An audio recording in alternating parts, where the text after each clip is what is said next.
Dostlar, diqqətli olaq, bu sual imtahanda qarşımıza çıxa bilər. Bu sualı həll etməyin iki yolu var. Hər iki yolu göstərim. Kimlər ki, say sistemində toplama qaydasını bilmirsə, bu yolu öyrənsinlər. Hər hansı bir say sistemindən necə onlu say sisteminə keçid ediriksə, bu misalda da eyni keçidi edəcəyik.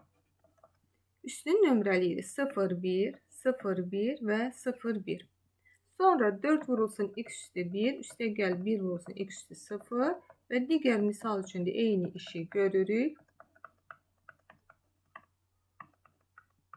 7 vurulsun x üstü 0. X üstü 0 1'dir, ona görə burada belə yazırıq ki 4x üstə gəl 1, üstə gəl 3x üstə gəl 6 bərabərdir 7x üstə gəl 7'ye.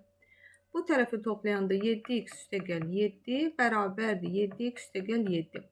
Əgər misalın sonu belə qaldısa, biz yəni x-i tam olaraq tapmadıqsa, onda gəlirik misalın özünə baxırıq. Misalda ən böyük rəqəm hansıdır? 7. Deməli, bunun bizə deyir ki, şərtdə ən kiçik, bu ifadənin doğru olduğu ən kiçik say sistemini götür. Ona görə bura biz ən kiçik olaraq 8'i yaza bilərik. Deməli, burada x nədir? Bərabərdir 8'i. Yəni, bu 8'li say sistemində həll olmuş bir misaldır. Say sistemin özünü tapdıq. Misalın ilk hissəsini həll elədik. Sonrasına baxaq. Bu say sisteminin ən böyük rəqəmli ədədi. 8'li say sisteminin ən böyük rəqəmli ədəd 77'dir. Yəni 7 və 7. Bunu ikili say sisteminə çevirəndə 7'nin 1'lik ikili qarşılığı 3 dənə 1'dir. Kimlər ki 8'li say sistemini ikili say sisteminə çevirə bilmirsə, kanalı izləsin. Bu haqda da videolarımız olacaq. Deməli, nə oldu? 6 dənə 1 oldu. Cavab da D variantı. Kimlərə ki, bu yol çətin gəlir, vaxt itisi gəlir və say sistemində toplamanı yaxşı bilirlər, onda onlar üçün bu misalın bu həllinə baxa bilərik.